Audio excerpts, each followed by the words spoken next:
Today, President Trump declared his intent to, quote, go after people for what he claims were attempts to interfere in the 2016 election by claiming that Russia was seeking to influence the result. The president insisted that former President Obama was guilty of crimes for what Trump said was his role in weaponizing intelligence.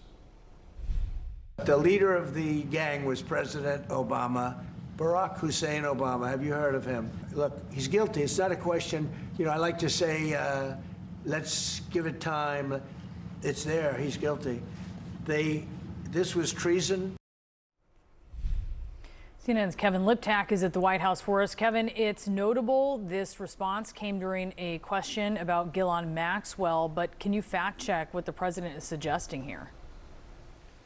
Yeah, and just to underscore, these are very striking comments from the president. He's accusing Barack Obama of sedition. He said he was seditious. He's accusing him of treason. And he says, quote, whether it's right or wrong, it's time to go after people. Clearly, the president intent on using some of this information that was released last week by the Director of National Intelligence, Tulsi Gabbard, to go after his political rivals, chiefly the former President Barack Obama. And just to step back and describe what Gabbard released, she released information that she says undercut that 2017 intelligence assessment that found that Russia, through a hacking and influence campaign, attempted to influence the result of the 2016 election. She seems to be relying on sort of correspondence that was sent between Obama officials that said that Obama wanted a new assessment into this. And what President Trump seems to be seizing on is the fact that an initial assessment found that Russia was not successful in influencing the results of that election. But both Trump and Gabbard seem to be twisting some of what the intelligence found. The intelligence community found that Russia did attempt to influence votes through things like hacking emails, things like social media campaigns, but it never found that it actually hacked into voting systems and changed votes, even though it attempted to breach some of those systems. But President Trump seems to be using some of this new findings and documents that have been released by his intelligence chief to go very harshly after President Obama. And certainly it has always been true that the Russia investigation that really clouded the first 2 years of his first administration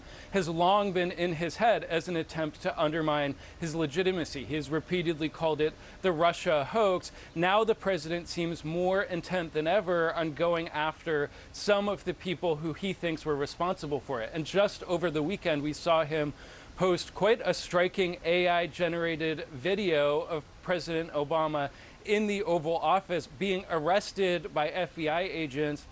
Later, the video depicted Obama sitting in prison in an orange jumpsuit. So very striking imagery, very striking words from President Trump as he tries to use some of this information, one, to go after his rivals, but two, seemingly to try and distract from the Jeffrey Epstein matter. But I think bottom line, when he accuses Obama of treason, when he accused Obama of leading a coup and of being seditious, there's really no evidence in what Gabbard released last week that would back up any of those claims. Yeah, certainly. Kevin Liptak, thank you so much, live for us from the White House. I want to get a bit of a fact check of what Donald Trump just said at the White House from CNN senior reporter Daniel Dale, who joins us now. So President Trump made a lot of claims, Daniel, about former President Barack Obama, but what's the reality?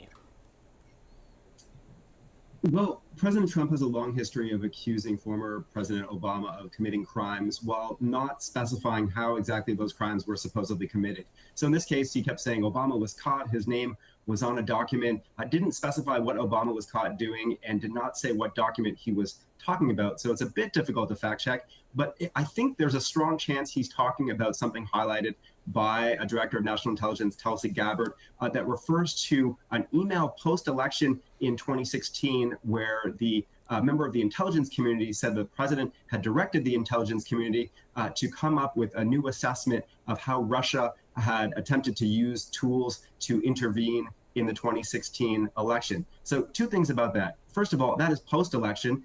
That is pre-inauguration, but post-election. So it would not be an election rigging effort, as President Trump specified. And second of all, the president directing the intelligence community to assess Russian interference is simply not treason. There is very little there. Now, Tulsi Gabbard has alleged that that new assessment that was produced after that meeting, she said directly contradicted previous assessments. She did not prove that. And she is emphasizing the fact that that new assessment in January 2017 did not find that that previous assessments did not find that Russia had altered the election results, altered vote counts. Well, the new assessment didn't either. What the new assessment found was that Russia engaged in hacking operations targeting Democrats, had engaged in influence operations online to attempt to alter the results in favor of Trump to hurt Clinton. That is not contradictory as far as we know. And a GOP-led Senate Intelligence Committee review of this found that these conclusions were correct and that there had not been political interference by the Obama administration. So look, there continues to be analysis by this current administration of what happened back then. But what we have so far from Ms. Gabbard, from President Trump, simply does not come close to proving that President Obama committed any crimes here. Okay, so in other news, Trump is accusing his predecessor of treason here. Just a moment of reminder, when Russia interfered in the 2016 election, as the intelligence community agreed quite broadly, there was bipartisan agreement that Russia did so. You had Republican and Democratic lawmakers saying quite clearly there was no question about Russian interference in the election. And just for folks who may not remember, they hacked emails from John Podesta, Hillary Clinton, and notably released those hacked emails right after the Access Hollywood tape came out. I mean, that's what part went into the assessment that this was attempted to advantage Trump.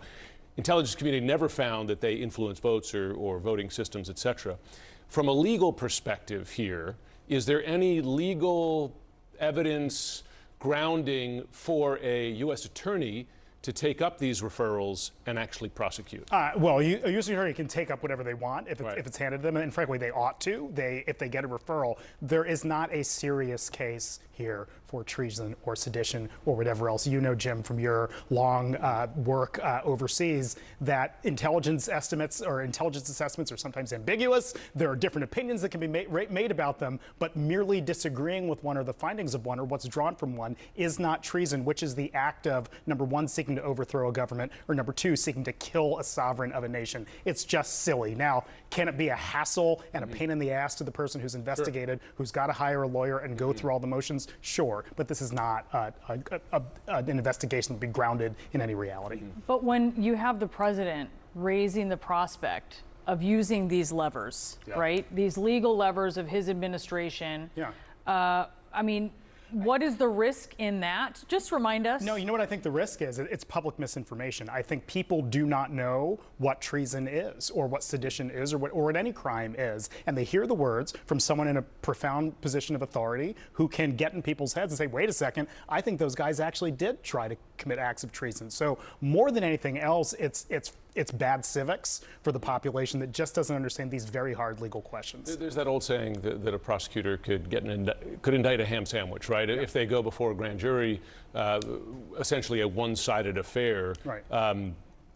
Could you see at least reaching that relatively low level? No, because yes, by Saul Wachtler, former New York Court of Appeals judge, that a grand jury could indict a ham sandwich. You still have to get to probable cause, which is that it is more likely than not that a crime was committed. It is not more likely than not that Barack Obama committed treason. You don't have to like the president, you don't need to have voted for him, but let's be serious here about what the claims are. So no one's getting charged here for this. Elliot, thank you so much. A lot going on, and certainly it was noteworthy that he talked about the one thing as he was asked about the other, so we appreciate it.